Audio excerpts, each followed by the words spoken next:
Turing proposed that a computer can be said to possess artificial intelligence or machine intelligence, whatever you want to call it, if it can mimic human responses under specific conditions.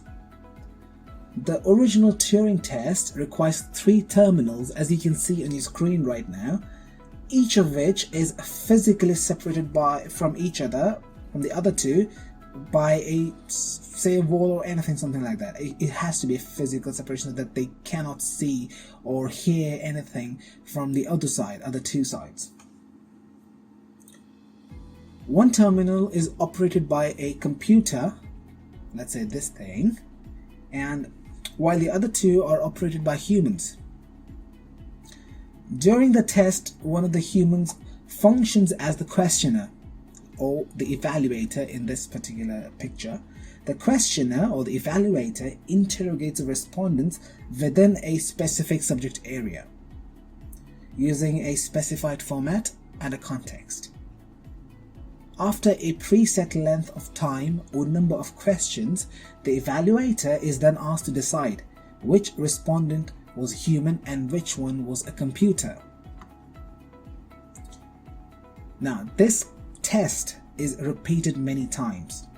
If the questioner makes the correct determination in half of the time the test runs or less, the computer is considered to have artificial intelligence because the questioner regards it as just as human as the human respondent.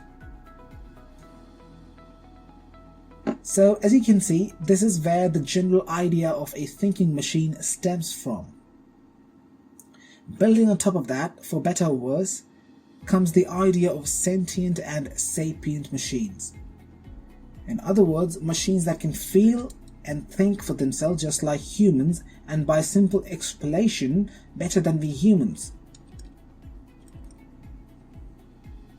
This is the hypothesis of a machine that is intelligent in every general subject, be it mathematics, playing chess, playing football, finding the meaning of any literature, and anything in general, could be anything. This machine would have known to have gained the God-level omniscient intelligence, or in other words, is generally regarded as artificial general intelligence, or AGI.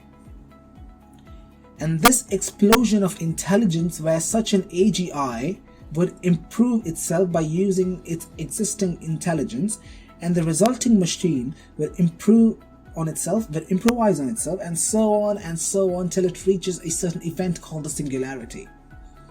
Ray Kurzweil, the director of engineering at Google, says we would reach the singularity by the year 2045. All I can say right now is that all the hype around AI is mostly just that, a hype. I'm not sure if we would reach singularity by 2045 or not, and if someone asks me, when do I think AI will become omniscient or sentient, I like to invoke what Alan Turing said.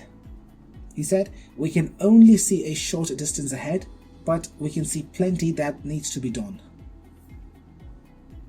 With that being said, machine learning, everything in AI is mostly math. It's all math under the hood. Math is what enables these machines the power to predict and pretend to behave like humans. It's mostly calculus and probability theory with, of course, other segments of math and computer science involved.